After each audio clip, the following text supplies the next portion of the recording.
You're listening to the Hour of History podcast with your hosts Stephen Bauman and Matthias Fueling and producer James Albel. The Hour of History podcast aims to understand how we know what we know and why the past matters. Without further delay, your Hour of History begins right now.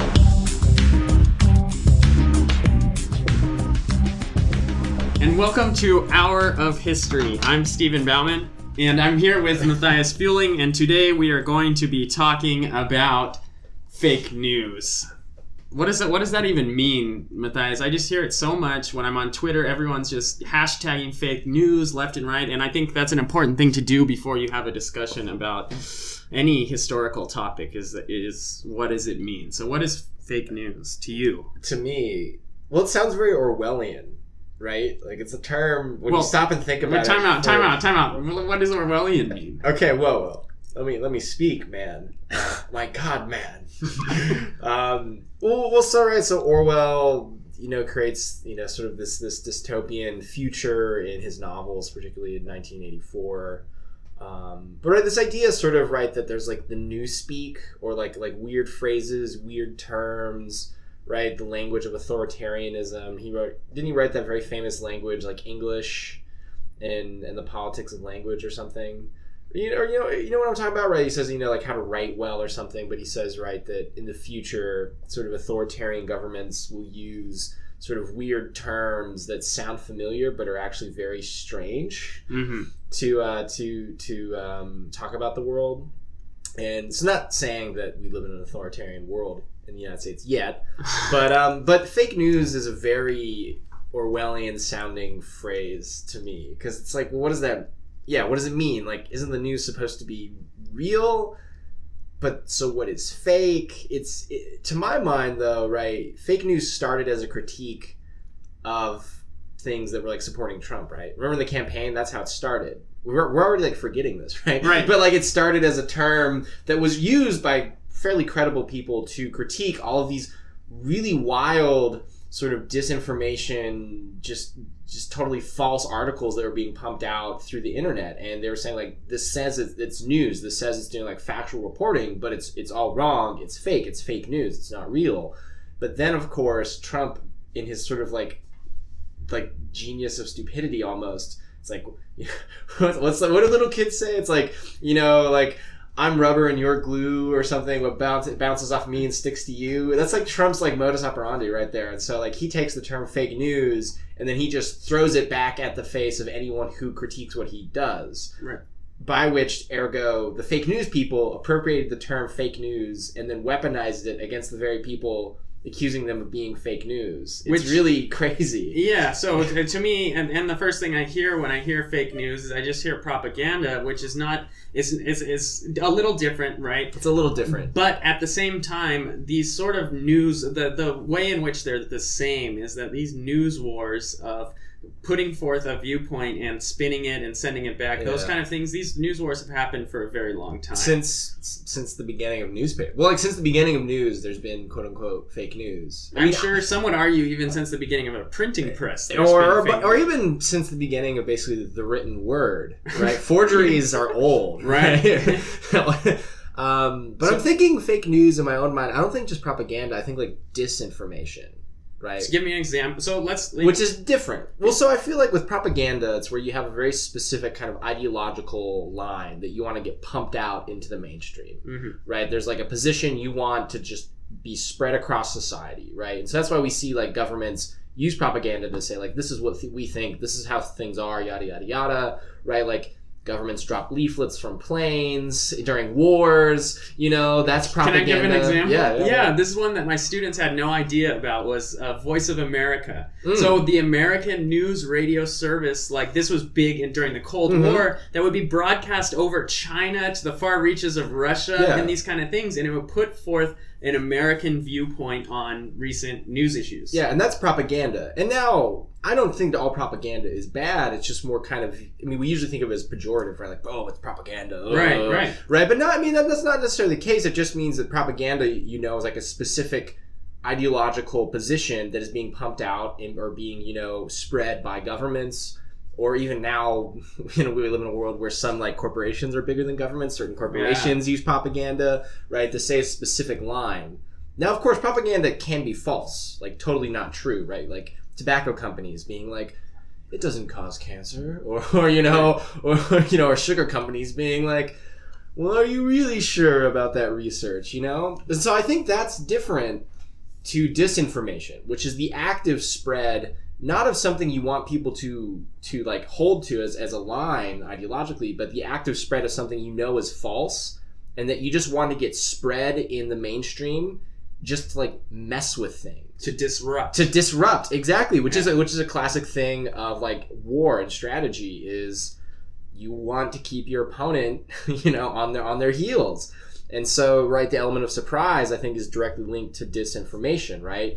It's not just that you want people to believe, well, this leader is a great guy. You're also putting out the information, which is not necessarily true, that like, oh, all of his opponents are doing all these nasty things, right? And those nasty things, maybe they're not true. So that would be disinformation as opposed to propaganda.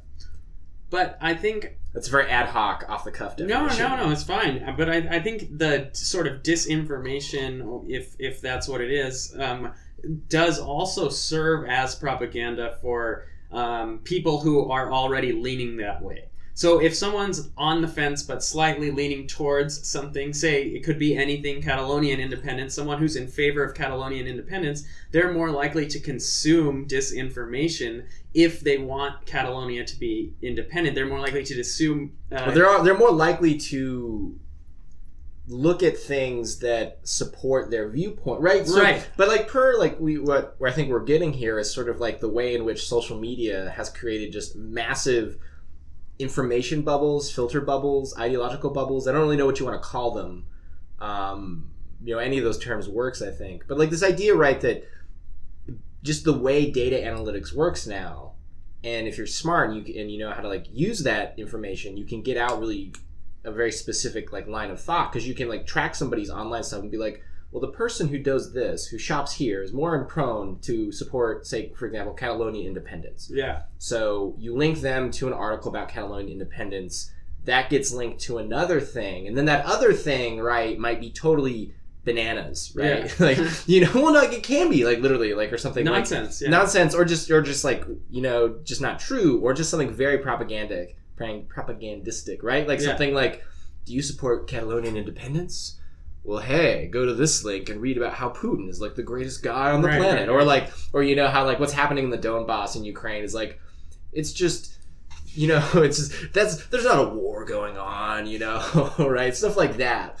And I think that's how these things work these days. But I reject the these days argument, and this is why. Because going back, and I'm for whatever reason, I'm thinking of China. And I'm thinking of... Always about China. Right. The people who are, like, listening to Mao and, because there's a struggle against the Japanese imperialists, and there's multiple sides of the Chinese argument of what we're gonna do once we beat the during World War II. Right. So people who are in support of and in the media of World War II, people who are in the support of the communists are not going to meetings with the Kuomintang. They're not going to meetings with the nationalist Chinese to hear the other side. They're only surrounding themselves in an ideological bubble. They're going to communist meetings. They're going to communist rallies. They're passing out, So how is that any different than Facebook today? Well, I think the difference might be that it's more perverse about the situation now. So we like have this illusion of like being informed. Well, the same thing over the communist. He thinks, well, this Mao guy's onto something, but you don't get it because you don't come to our meetings. That's what the communist Chinese would think, right? Yeah, but the thing now is you don't have to necessarily belong to an explicit organization, right? It's all kind of happening under the radar, right? So you can get people believing really crazy things or extreme things, like the Earth is flat movement. Yeah, but outwardly they're not doing anything, right? They're just looking on their phone, they're on their computer. This is what millions of people do every day. There's nothing like, if we look at someone in China, for example, who's like a peasant and they're going to communist meetings, you're gonna be like, he's probably like thinks the communists are great. Like it's not it's not too many meetings in town. Yeah. It's like 2 + 2. That's probably what he's gonna think. Whereas now you have like a weird situation where I think people can get really radical and crazy in their beliefs without any sort of outward sign of that occurring, right? it's almost like you never really know these days what's lurking behind what someone you're talking to actually believes, because and this is like a lot of studies have shown that like Americans, like their participation in like quote unquote like extracurricular like clubs and like in like community events has like dropped, right? Like I think participation in like sort of big communal organizations, religious organizations, it has like civic groups in the last few decades.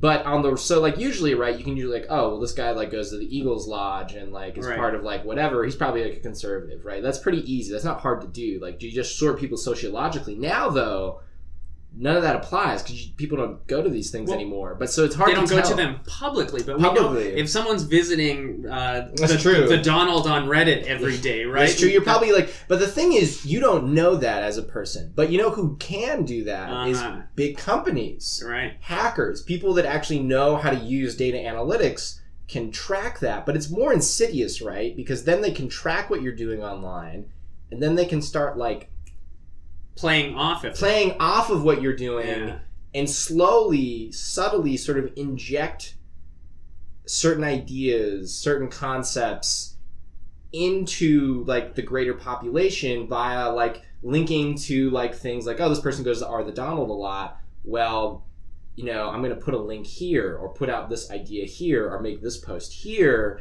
And it kind of spreads. But I feel like this is a like rudimentary lesson that businesses have been using for this is long true. Well, time. so is fake news or like is there any difference between that and like branding? No, or not advertising. At all. I don't think so. I think I think it's all because advertising is all about like I want you to believe that my project is awesome, and it places the primary consumer, the person who is most likely to do it, in the center of the advertisement or the center of whatever. Like.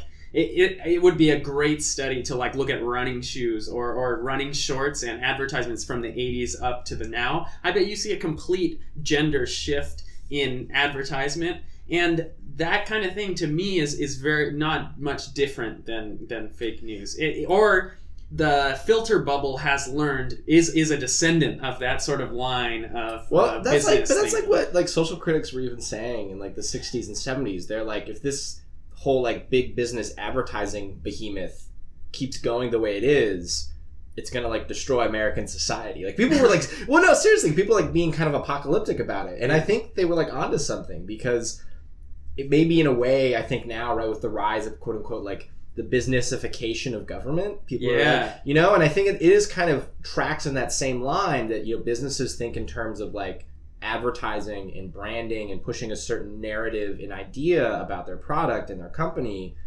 So it makes sense that, right, if the model of business becomes sort of the model of government, then that's going to be the sort of the mode of social discourse is going to be like advertising and branding, aka fake news. And in a lot of ways, like that sort of shift has already happened where like I'm thinking of like Brian Simon's example of Starbucks, where you give 7. So Brian Simon is a professor at Temple University. Yeah, who wrote a book, Everything But the Coffee. Yeah, he wrote this book about Starbucks, and it's a really fascinating book. You should all read it.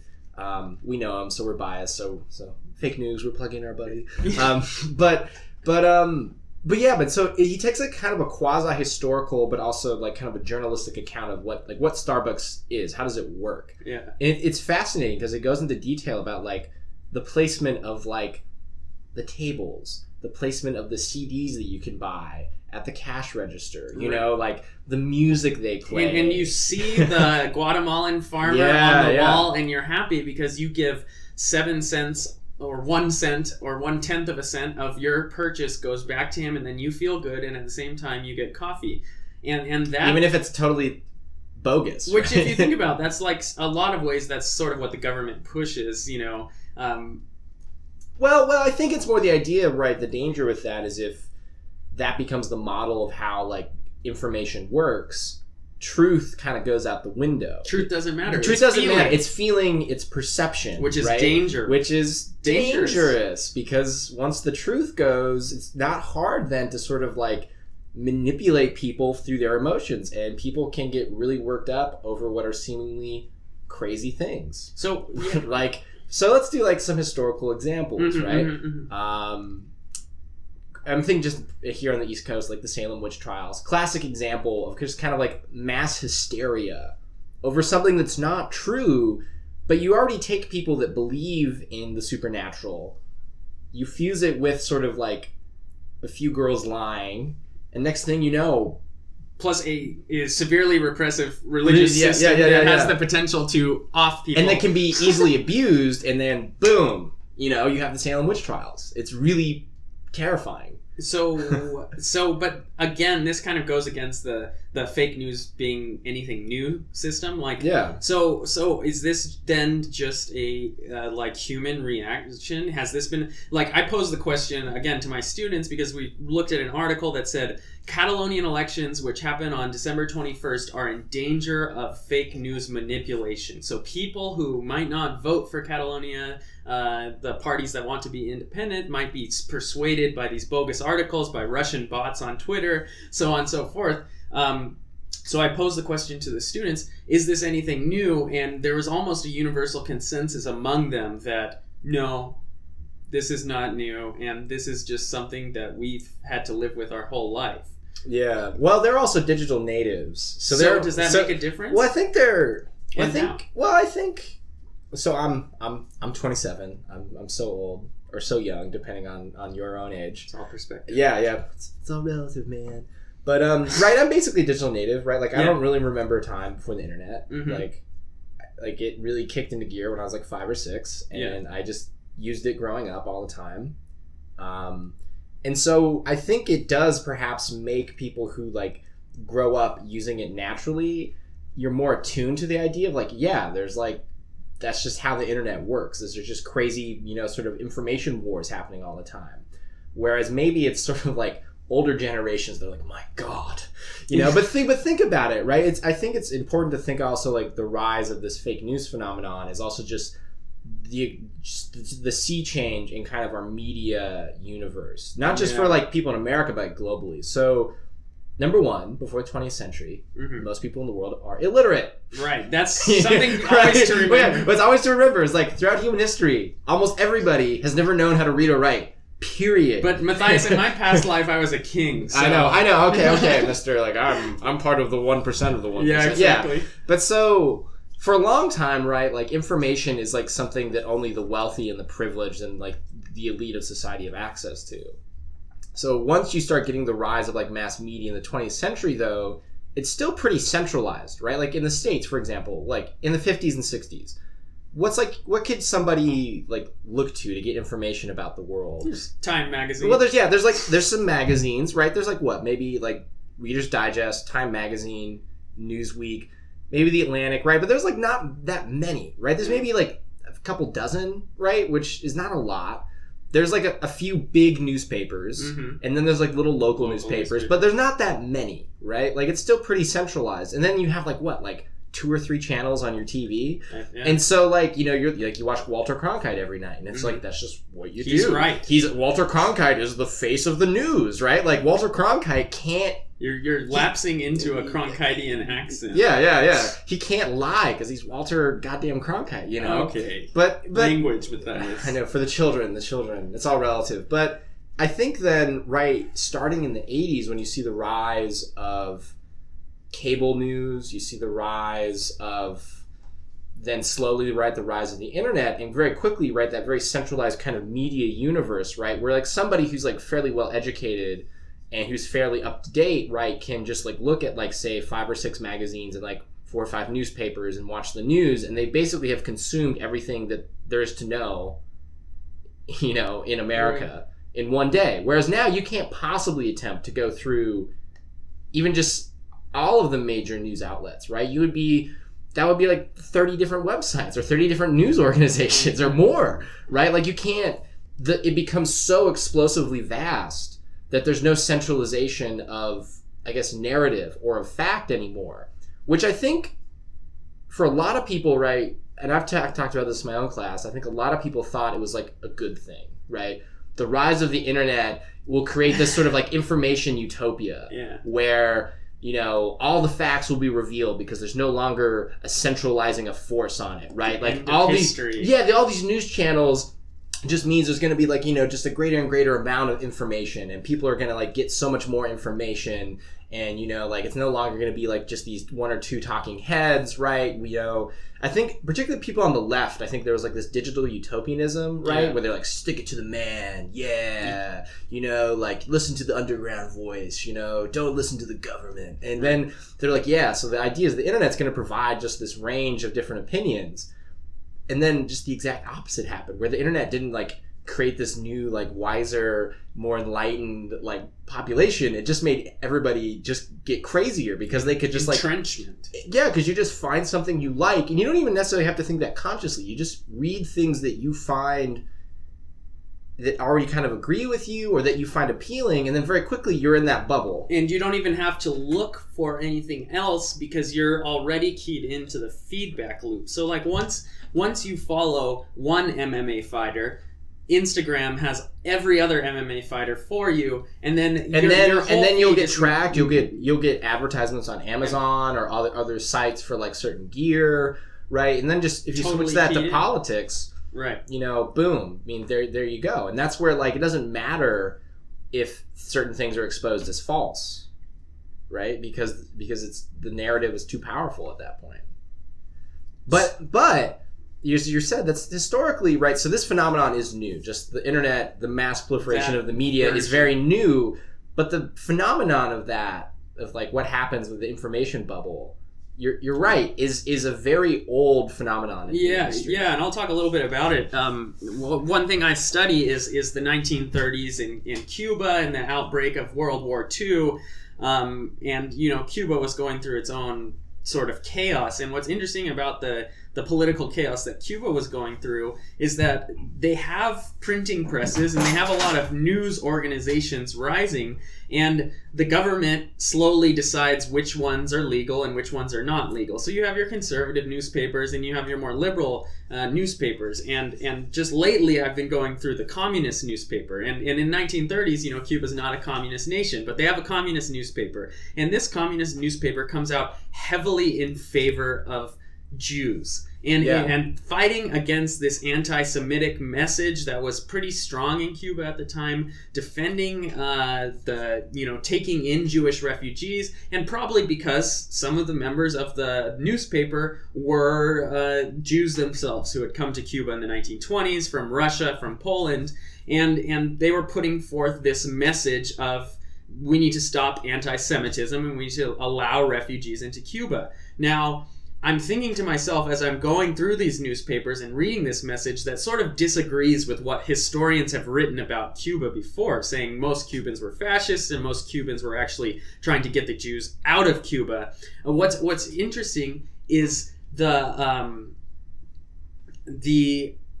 newspaper, who is actually reading it? It's only the communists who are actually... So it's a feedback loop. Yeah, total feedback loop. And the Jews are reading about anti-Semitism, but that doesn't actually, does that change anything for them? They weren't anti-Semitic in the first place. The question is, has there ever been a crossover where, say, a publication by communists is being read by fascists? Not really, because people tend to look at what they want, right? But the thing is, and I think the beauty and the terrifying thing of what's happening now is people starting to manipulate your desires. It's not just people are like feeding into what you want. They can actively create your desires via, give me an example. Via ads. I mean, this is where it gets sort of like hokey and conspiracy theory-ish, but I think in terms of like branding, in terms of pushing a certain narrative, a certain line, this idea that, right, you see like a certain ad for something over and over and over again, and then you go to the store and you see it and you think like, sure, I'll buy that. So they're like playing off our nature. I think in a way, but it's even more subtle than that. Like, and I think the classic example everyone's using now is talking about sort of Russian influence in sort of the political wars here in America. Right, but this whole thing, right, when Russia invades eastern Ukraine, initially, right, everyone's like, oh my God, Russia just invaded Ukraine. But very quickly, right, the narrative shifted to where people started to say, well, look, like, Ukrainian nationalists also are kind of fascist-y, and Ukrainian, nationalists were like collaborators with the Nazis during World War II. And like, we Russians or the Russians, right, are just like asserting their national sovereignty and protecting Russian nationals in Eastern Ukraine. And they're fighting against fascism, right? And very quickly, right, that kind of spin on it entered kind of the mainstream. And I started to see lots of people like buy into it. And it's not totally wrong, right? I think the best of these narratives use kernels of truth, but then you like give it a certain spin to say, and ergo, right, we shouldn't criticize anything that Russia's doing in Eastern Ukraine, right? That's sort of the logic of it.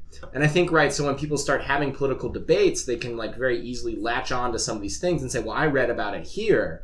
And this narrative where you don't even know where it came from, but it's already shaping like your political views. Yeah, and I'm thinking more recently too, how when things happen, they happen very quickly, and then it's sort of like you go to these trusted sources, whoever you trust, you get their take, and then that's your stance. And so like one of the issues is Trump just moved the recognition of the capital of Israel to Jerusalem. Yeah. And right away, almost everyone who's anti-Trump said, this is terrible. Trump should not have done this. Jerusalem is not the capital of Israel. But then, the pushback, the second wave came, and it showed videos of Clinton, Obama, and George W. all saying that the capital of Israel is Jerusalem. So regardless if you're left or right, it seems within the last 20 years, every single U.S. president has thought that Jerusalem is the capital of Israel. Trump's the only one to actually move it there. So that raises a whole new set of questions. So people in that moment, more so than other moments we've seen in the past, were sort of stuck between, do I toe the line with all these people I trust that Trump is bad, or do I think that Jerusalem should be the capital because every president... So people were very confused, and then a lot... And it's also very loaded. Well, that's a can of worms with the situation totally of Palestinians and Israel, right? But again, it's like very classic notions of like, what's going on here with the media narrative, right? But I think what's even more fascinating is in the past this really actually affected the French Revolution.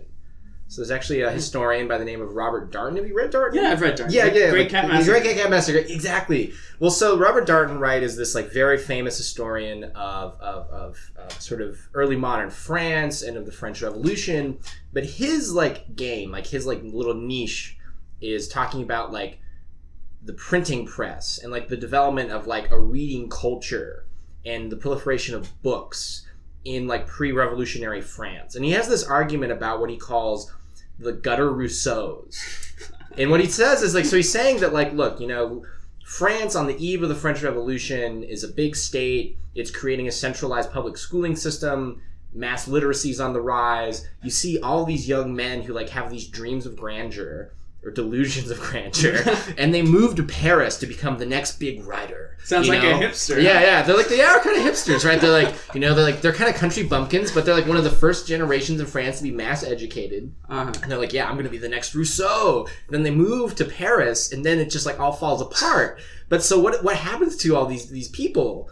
Well, they start writing, and they start writing really radical works against the government, against the monarchy, against society. And these works start to like travel through French society. They start to get a wide range of proliferation.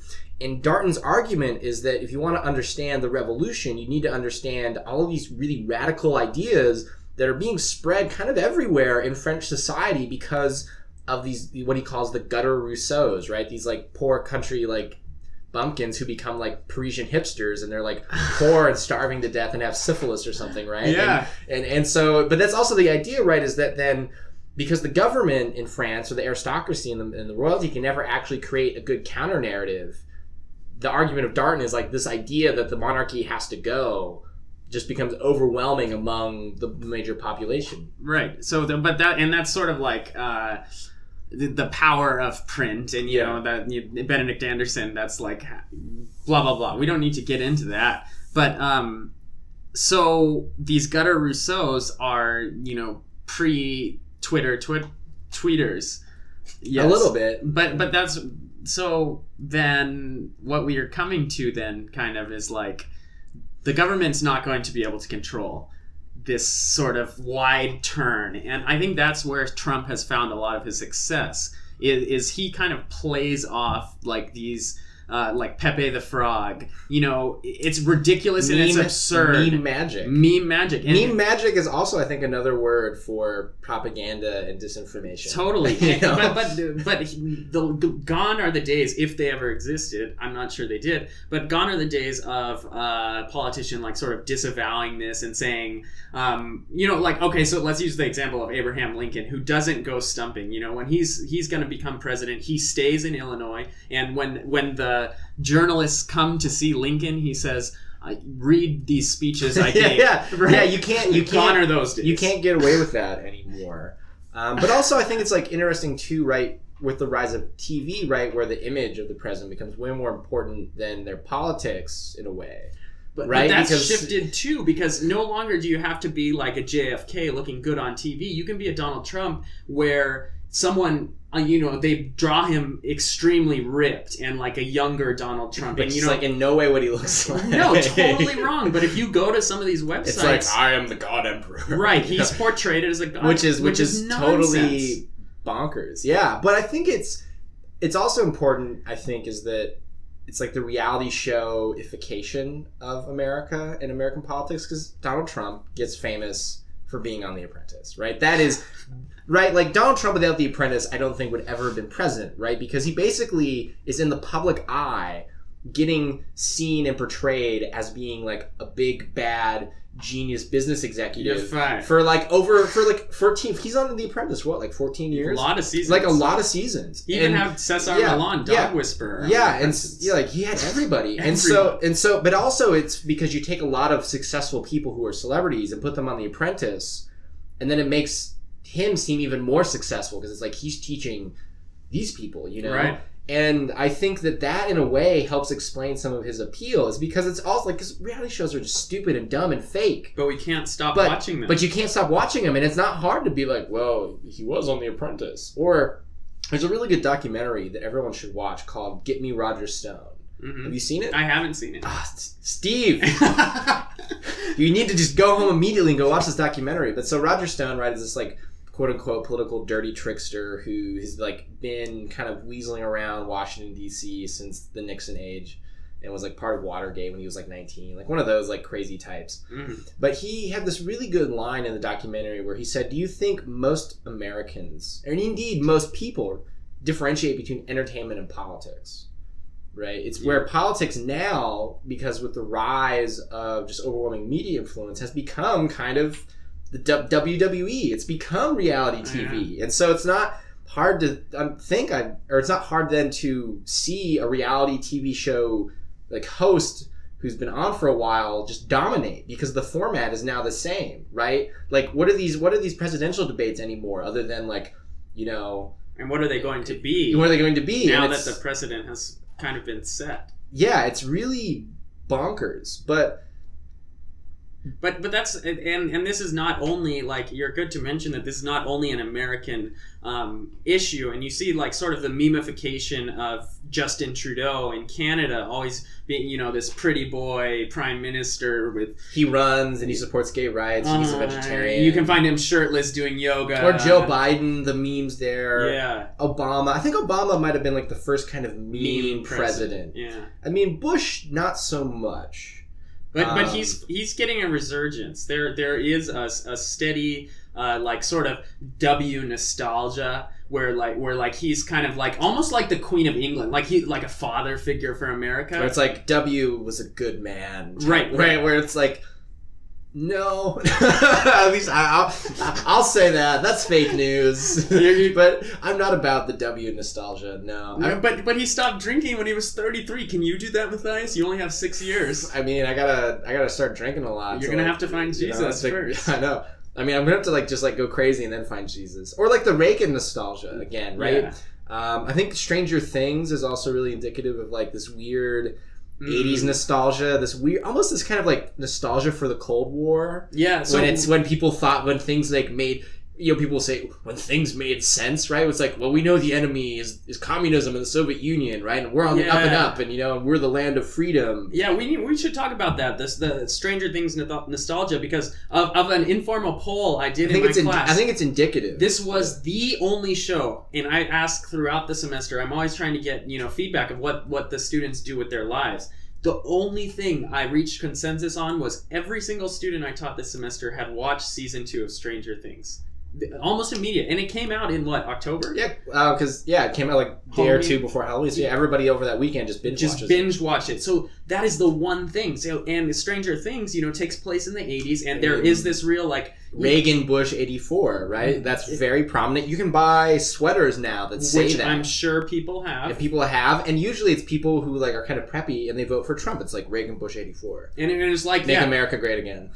Pretty much. And so where is this? Is this something that was fed in through the media? Why is there an 80s nostalgia? I don't know. I mean, obviously 80s culture sells, so people will just keep pushing it because it works. Was it really a better America? To me, it's a lot scarier because there's a whole lot more nukes in the world and they're pointed at each other. Yeah. But I think, again, that's also sort of, as I said, indicative of people want simplicity, but they also will use nostalgia as a way to trick themselves into thinking it was always easier in the past. Yeah. Right? Which is never really the case, right? Every age has always got its own crazy stuff going on. It's a lot easier now, man. It seems, so who knows what people will be thinking in 20, 30 years, and they look back man, simple times, Yeah, and so I think nostalgia sells a lot. I think media, people know that nostalgia sells, companies know nostalgia sells,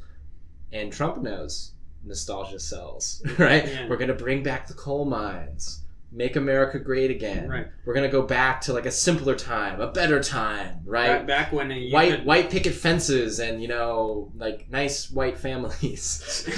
Seriously, right? Yeah, because that's sort of also what's very much loaded into that is this kind of racial nostalgia of when the white man was king or something. Yeah. So the nostalgia is something that both the media and what's interesting about this is the super modern forms of media play off of. So Facebook, from its beginning, from the very early days of Facebook, was all about reconnecting with old friends. That was But it's not actual human reconnection. No, it's look at how much better your old friend has done than you in your life, and then feel bad about yourself, and then challenge yourself to do better. And what it's doing is it's sort of causing it gives you an immediate hit, an immediate high of sort of satisfaction when you post something good, and then everyone sees how much you've accomplished. But immediately you have to outdo yourself. You have to get more imaginary points and imaginary likes and so on. Well, I think also if we look at the rise of video games and how so much of our social media, and also not just that, but kind of the way news works, has become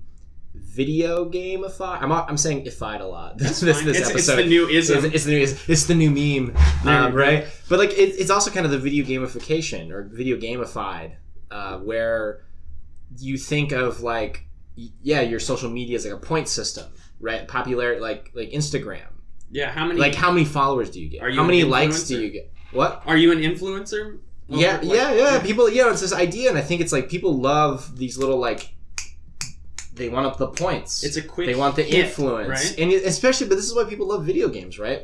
Even though video games can be super repetitive, it's this accomplishment, this medal, it's this badge. Mario, you're just collecting freaking coins. Yeah, but you need all the coins because then you got to get to the next level, right? Save the princess, right? That's a good mission. It is a good mission, but the idea, I think, and the genius, kind of the perverse, evil genius of social media now is can you create that system where there's no ultimate end goal, but you're just always getting more coins and always leveling up, but that's precisely what there's no media is. There's no end game to it, right? But that isn't that you always can get more friends, you can always post more pictures, get more likes, get more followers, get more popular. But is that not sort of universal of human life? I could it is more degrees. It is better job, better car. It totally is. The thing that's crazy though is how pervasive though these systems have become in our daily lives. and how integral they are to like social functioning. Sorry, Matthias. I was checking my Instagram. I know. Well, like think about it. If you try to get rid of your Facebook now, you're kind of a weirdo. You know, like I remember, wasn't there like some mass shooter a while ago, and like they said like, well, he didn't have a Facebook. Oh, and first sign. Yeah, it was like it was like you saw it initially after it. Like a few articles were like saying that's how you tell. They're like drawing away from society or something, and it's really weird how we've now sort of internalized like you need to have these things to be considered a normal person, right? Right. Which is odd because Facebook has only been around for 10 years. It's like it's in 10 years, and it's not. It's like become so ever present, and where you can't really leave it, even if you want to, because it would almost mean like leaving human society. Or you have to have some link. So will we ever have a president who doesn't tweet again? Yeah, exactly. It's sort of because the thing is like. In that way, Trump is kind of a genius. Where it's like I said earlier, it's the genius of stupidity, right? Like you look at it and you're like, no way could that work, and then it works because a piece of genius. It's the lowest common denominator. His latest tweet referring to Hillary Clinton was he just referred to her as crooked, and everyone knew what he meant. Because he knows the power of repetition, but that's kind of what a meme is, right? He's right? the meme lord. He is a meme. He's like a cartoon character, right? It's really freaky because then you do wonder, right? Because we can like sit here and kind of like debate like media and memes and nature and the information and history like for hours, but the real problem, right, is that like what happens to like the facts, truth, and that becomes very quickly, I think, like real life or death situations. But my history teacher told me there's no facts. Well, that's a problem too, because then as academics, right, we got very much like the 70s, 80s. We got this like the cultural turn where we're like power structures, man. Yeah, I was told there was no truth. Yeah, like we read Foucault and everyone got really into it. Mind blown. Yeah, everyone got their minds blown. They read Foucault and they were like, oh my god. They're like, like these notions of power and truth and justice, those are just power structures created by the ruling elites. It was like very Marxist in tone, but it also got very much encoded in how to analyze culture, right? Whereas the Marxists were always more like, let's talk about, economics. Yeah. Basically they were like, so don't worry about objectivity, don't worry about truth, because that's always something. We all have different perceptions. Yeah. Right, and what we need to do is like take down these like oppressive power structures that by saying they're true actually create oppression among marginalized peoples, and that is still like a pretty potent thing that a lot of academics think they're doing. They're like, they're like deconstructing like social stuff or deconstructing history to say, wait a second, you think this is a good thing, but in fact it did all these bad things or something like that, or people go all the way back and they're like, the Enlightenment, man. Indian colonialism, right. King Leopold's ghost, right? Like stuff like that. The problem is if you say that there's like no truth like that, then it's not gonna be too long before someone's gonna come along and say like, play the other side. Yeah, I think a lot of this kind of political ideology or this kind of academic stuff sort of assumed that no one would like ever go that far, I guess, with it, or like to take the other side. Well, something I also wanted to mention in this show talking about fake news. So I do think there's got to be. You have to talk about truth, otherwise. Right. This deals with truth. This is in the same vein. So there's an article about Wikipedia that just traces. On Wikipedia? Yeah. There's a feedback loop for you. No, it's an academic article that no one's ever read. No, just kidding. But it's an article written about Wikipedia that just traces the War of 1812. The article on the War of 1812 and how the Wikipedia article on the War of 1812, which I'm sure thousands of students have used. Millions. It traces the edit history. And really this article was only written by like 5 or 6 different guys, and they used only sources that are not behind paywalls. That's one of the things Wikipedia says you have to do. So the sources they're using are encyclopedias from 1930s Britain. They're using U.S. history books from the 1800s as sources for the War of 1812, which has a lot of problems. But what they've done is strung together a coherent enough narrative on the Wikipedia site that that has become accepted fact for people who go on Wikipedia and check that. Now, there's still a lot of new research that's being done on the War of 1812, but because that's locked behind academic paywalls, because that's only in the academic community, that's totally isolated. So while some things like deconstruction and Foucault kind of get through the academia area and get into popular thought, there's other things that challenge those ideas that remain locked while people just turn to Wikipedia for information. So what is academia to do? Are they to hide behind their paywalls, or are they to push these radical ideas that might end up screwing everyone over into the public? I don't know. Right? No, it's hard. It's kind of like a deep existential question, right? Yeah. I don't know. It's tough, right? Most people that write histories that people buy in bookstores aren't historians. Right. They're journalists, or they're like smart people who do other things, who then one day say, I want to write a history about whatever I'm interested in, and they do it, and they write a good history, and people read it, and they like it. So is that fake news? Because it's not... It doesn't have the imprimatur, right, of like, I have a PhD, but at the same time, does that matter if no one's going to read what you're writing? And so it's a really, I don't know, it's a tough question. But I think it's also a tough question where, like, you know, I think academics in the United States are trying to figure out, like, what do you do in this quote-unquote age of fake news? Yeah. What do you do? Because, yeah, you've been taught, a lot of academics in the humanities have been taught this idea that you shouldn't start talking about truth. Right. You need to talk about, like, structures and systems and cultures and perceptions and emotions, and you need to talk about, like, systems of power, things like that. And a lot of that is, they say, don't try and say if this is true or false. Don't try and say this is the best way or this is the worst way. No value judgment. Don't be too value judgmenty other than exposing, you know, things that happened in the past that were bad for people, you know. But then, right, as I said earlier, that becomes hard because then someone could come along and just spout crazy nonsense, and you don't really have much of a comeback against them. So the crazy nonsensers, in a lot of ways, if the crazy nonsense person is believable enough, then... And so, have you seen the movie? It's my turn to ask now. It's called Guess Who's Back? Or Look Who's Back. It's a German. Yeah. No, I have the novel. Yeah. Which I actually think it's fascinating. So this movie / novel, it was originally published in German. Yeah. In Germany.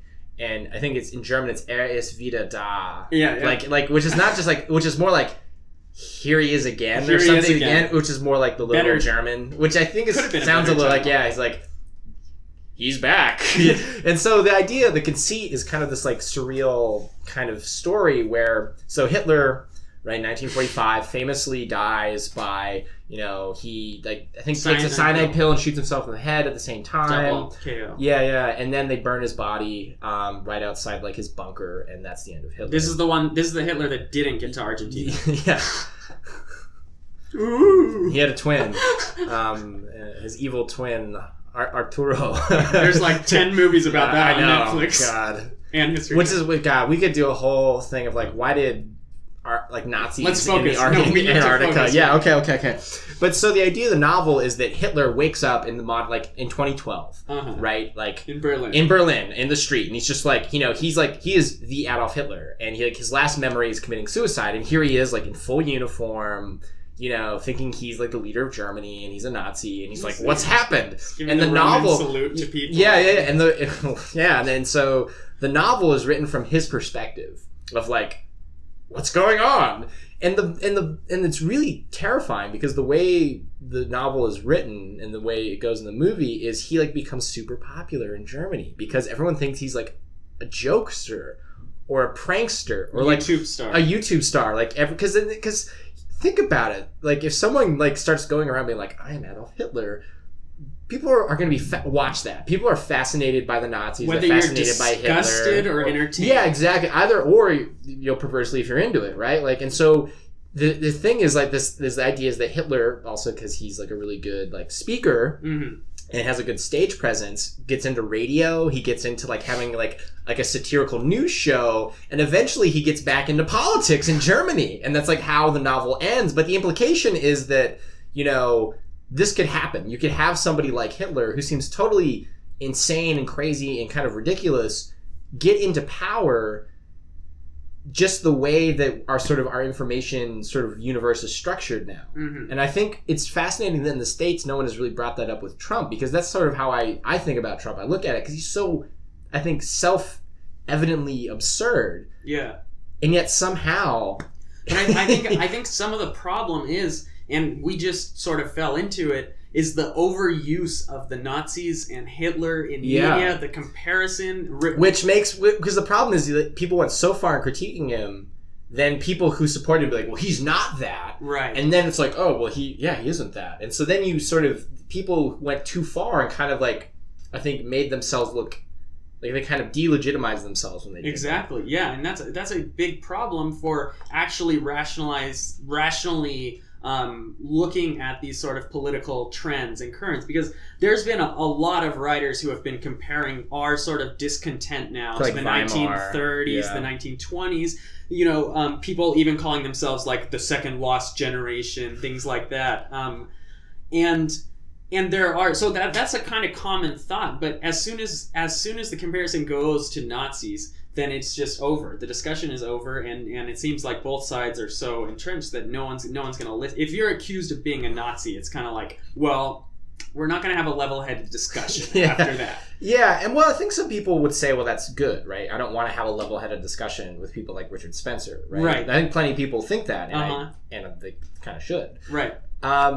What I think is more scary about what's happened, and maybe this is like my more like discontented leftyism, right, is like talking about like Foucault and that kind of like cultural turn, systems of power, right? That was kind of popular for a while, to say that there really was no differentiation between, say, for example, like Nazi Germany and like the British imperial policy in India, right? That became kind of a popular thing for academics to be like, they're doing the same thing. It's colonialism, it's genocide, it's racism, da-da-da-da-da.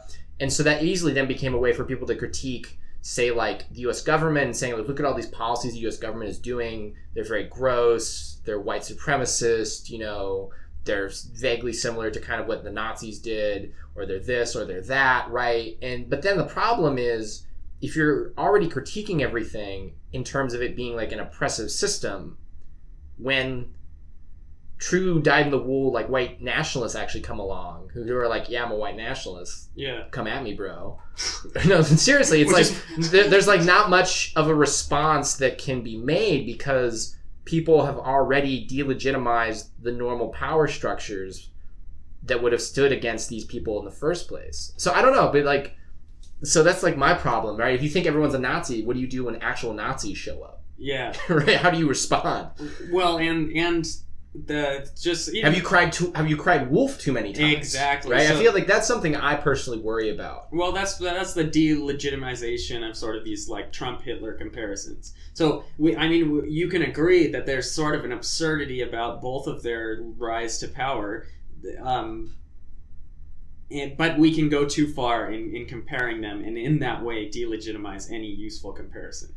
Yeah, it's tough, right? I was just watching a lecture at the Holocaust Museum. It was broadcast online, and the final question, a guy asked that question. He said, so you've talked about the genocide and you talked about what America didn't do, but America ended up bombing the Japanese. America in the early 19th century occupied Haiti. So how come we don't talk about what America did? Because aren't all genocides just something that people use? That was his question, and the people presenting were just like, first of all, shocked, because you don't expect that question at the Holocaust Museum, but it's kind of what we're talking about. Well, I think and I think it's hard because it's a deep question, because America has done a lot of really nasty stuff, and a lot of Western European countries have done lots of really nasty stuff. But that's also kind of a classic rhetorical trope, though, is whataboutism, right? You critique something, people say like, yeah, well, what about this? And they never... It's like a weird sort of moral relativism, right? Moral flattening, where it's like, well, I don't have to confront this thing that happened because we've already done this thing. Or like, America can't have any moral legitimacy against the Nazis or against these people or whatever, because look what they've done. And during the Cold War, right, that was more popular to say like, America can't criticize the Soviet Union and the communists for evil stuff, because look at all the evil stuff America's doing in like Vietnam or something, right? But what's weird is that's now become a much more right-wing thing, right? What, the whataboutism? Yeah, the whataboutism. I would say that's equal in both. You think so? Okay. Thought bubbles. Okay. That's a thought bubble thing, or a filter bubble, or whatever you want to call it, because that's all they are. Like, it doesn't matter if you're on, exactly, Bernie's subreddit or Trump's subreddit. All it's going to be is about what the other person has done, or hasn't done, or why they aren't qualified. And I think I see it kind of everywhere. Is that... You're right, but it's also like even Trump said that, right? Where it's like, well, about Putin, you know, when I think he was like questioned a few months ago about Putin, he's like, well, you know, like we've done bad stuff too, like, you know, like sure he's a killer, but we're killers too, and it was like a very weird like. But it's weird too because he's the president. But it's also weird because of the groups that traditionally make that argument are not at all aligned with Trump, right? Yeah, that's what I mean. Is like, so it's also weird where you see more now like right-wing movements using the same rhetoric that the left was using for a really long time. Right. So like during the 90s and before, who were the people that were really against free trade and globalization? The left, right? There's like the 1999, what was it, like World Trade Organization riots, I think, in Seattle. Or like, you know, all of the rhetoric was about like this is going to destroy traditional communities, this is going to like hurt like native populations in Central and South America. Right. You know, all of this is all classic like leftist critiques of like globalization and free markets. And then all of a sudden, with the rise of Trump, it's like they just use the same terminology, right? They're like, free trade is bad, NAFTA is bad, TPP is bad because it's destroying, you know, the working class. And that was like something that like the left they had been saying for decades, but it really like took the stuffing out of them. It's like, well, what do I say against this guy who I hate, who's like using the same form of argument that you would traditionally use? Yeah. And that is compounded by the fact that when something goes down now, it's not like you can study it and figure out what's actually happening in the protest or whatever. People react immediately. So it's on Twitter immediately, and you have to put down a side or you're going to be critiqued. That's true. There's no room. I don't know if this is good or... I mean, I'm trying to think of it as like... There's no room for sort of what we'd say like sort of outside of politics anymore, right? Politics has become so all-encompassing, which I actually think is very dangerous. And it's exhausting. If you look at, well, also just quality of life, it sucks, right? And you're just so like, tiring. You're just like, man, I just want to eat a hot dog. I don't want to like something stupid, like I just want to watch a baseball game, you know? Like I don't want to like think about a football game. But then, the national or people would say, right? So certain people would say that that's like a cop out, right? Yes. But that's like a thing, right? Because that's also what a lot of leftist stuff said for a long time: is the personal is the political, right? How you live your personal life directly relates to like the greater political sphere. Yeah, totally. Right? And I think that came again out of this like good idea of like, we need to like get rid of these oppressive structures and yada yada. But like if the personal becomes political, it's not going to be hard after a while for like people who don't agree with you to be like, yeah, you're right, the personal is political, so I'm going to like personalize like everything opposite against what you do. And that's why politics, I think, has become so focused on like cultural symbols, right? Yeah. Where like it's all about like the kneeling, the standing, what you eat, what you wear. And it's not like, and none of that at the end of the day actually matters, right? It doesn't actually affect like the actual structures of policy or the economy or anything, but it's so all-encompassing, right? It's like you can't get out of it. Like you can't just wear a red hat anymore. No. Even if it doesn't have, you know, like Make America Great Again, like that is so coded, right? It looks like I forget, I was just hearing about that, a hat that... Just like a red cap. A red cap. And people think, is it a Make America Great Again? Yeah, and I think it's... And that's... For me, though, right, maybe I'm biased just because I study, like, all the nasty stuff that happened in Europe in the 19th and 20th century. My usual understanding is when everything becomes politicized, that's actually really dangerous for society. I would agree with that. Right? If everything, right, it's almost like the gasoline has been spread everywhere. Mm-hmm. Right? And it's ruining relationships. Yeah. It's ruining and I think discussions. I think like ultra politicization of societies actually creates unstable societies. Perversely, right? It's not, I think again it's kind of this idea that, and again because I'm a disaffected lefty a little bit, it's like I think that like people on the left for a long time were like, we need to make people more politically active, more politically aware. They need to get out more, because the idea is if people aren't politically like active in their personal lives, they're going to be taken advantage of by like centralized power structures or something. And that's like sounds good until you actually live in a world where everybody is politicized, and then you're like, this is terrible. It's like I just wanted to be a cartoon artist, but instead you're making me drive a truck because it's better for the country. Like that sort of thing. Like you're needed here rather than being here. Which is kind of crazy. And that kind of stuff happened in a lot of communist countries. Yeah. But not just that, but even like fascist countries, like where everything got so political. Like Mussolini giving out medals for women who had more than 6 but that's kids. the thing is like that's also nationalism, right? Like in like intense political ideologies, everything you do is coded through that, right? You can't be neutral in any of that. Which is an argument that a lot of people push forward. Try this, friends. At your next party, at your next outing, tell people, I'm a moderate. I don't go on the right or the left. You'll get slammed by everybody. Bam. Yeah, because maybe it'll bring the left and right together, Matthias. But nobody wants to do that. To hate you. Yeah, like become a martyr. Just become the Jesuses of American politics or something. All right. Well, clearly we've solved an enormous. I know.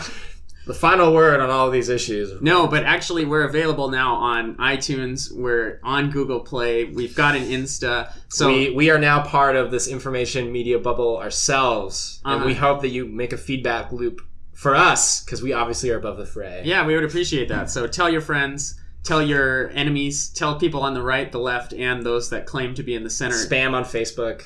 Create data analytics for us, please. If you made it, actually, we should say this at the beginning of the show, Matthias, for people who don't make it all the way through. Oh, it's true. For you, True Blue listeners, we thank you so much. And also send us an email if you want to hear us talk about if something. if we make mistakes in our discussions and debates, yes, let us know. We were called out for saying, what was it? Catalonia banned bullfighting? Yes, not true. I also said something very wrong when I was talking about Russia.